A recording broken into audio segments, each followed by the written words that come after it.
মজার। অল্প উপকরণে কোনো রকম ঝামেলা ছাড়া এই রেসিপিটা আপনি তৈরি করে নিতে পারবেন।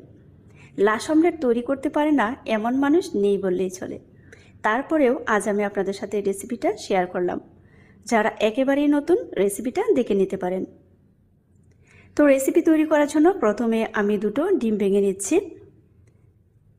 ডিমটাকে আমি ফেটিয়ে নিচ্ছি কিছু সময়। এখন দিয়ে দিচ্ছি স্বাদ মতো চিনি। যেরকম মিষ্টি খেতে ভালোবাসেন সেভাবে চিনিটা অ্যাড করবেন। আর 1 চিমটি লবণ দিয়ে দিলাম। আবারও আমি এটাকে মিশিয়ে নিচ্ছি যেন চিনিটা একদম গলে যায়। এখানে আপনারা ডিমের পরিমাণটা বাড়িয়েও দিতে পারবেন বা কমিয়েও দিতে পারেন, ধরা বাঁধা কোনো নিয়ম নেই। তো আমি যতটুকু ডিম নিলাম ঠিক সম পরিমাণ দুধ নিচ্ছি। আর দুধটাকে আমি জাল করে ঠান্ডা করে নিয়েছি। এদিকে একটি বাটিতে তেল ব্রাশ করে এখন আমি ডিমের মিশ্রণটা দিয়ে দিচ্ছি, সেই সাথে দুধ।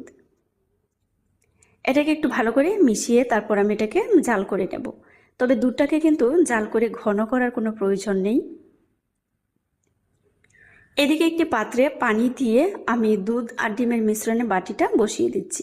ঢাকনা দিয়ে ঢেকে এটাকে 8 থেকে 10 মিনিট জাল করে নিলেই কিন্তু হয়ে যাবে। তো আমি একটু চেক করে দেখে নিব যে আসলে এটা সেদ্ধ হয়েছে কিনা। আপনারা যে কেউ এই রেসিপিটা তৈরি করতে পারবেন। তবে যারা মিষ্টি খেতে ভালোবাসেন না, তারা কিন্তু এখানে মিষ্টিটা ছাড়াও এই রেসিপিটা তৈরি করতে পারবেন। অনেক সময় দেখা যায় কি যে সকালের নাস্তায় কোনো কিছু তৈরি করতে ভালো লাগে না, সেই ক্ষেত্রে কিন্তু এই অমলেটটা আপনি খুব সহজে তৈরি করতে পারবেন। আর এটা কিন্তু অনেক বেশি হেলদি।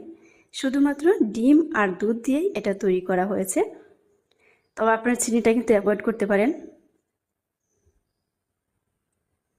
অল্প উপকরণে সহজ রেসিপি, এর থেকে আর কোথাও আপনি খুঁজে পাবেন না। আর এটা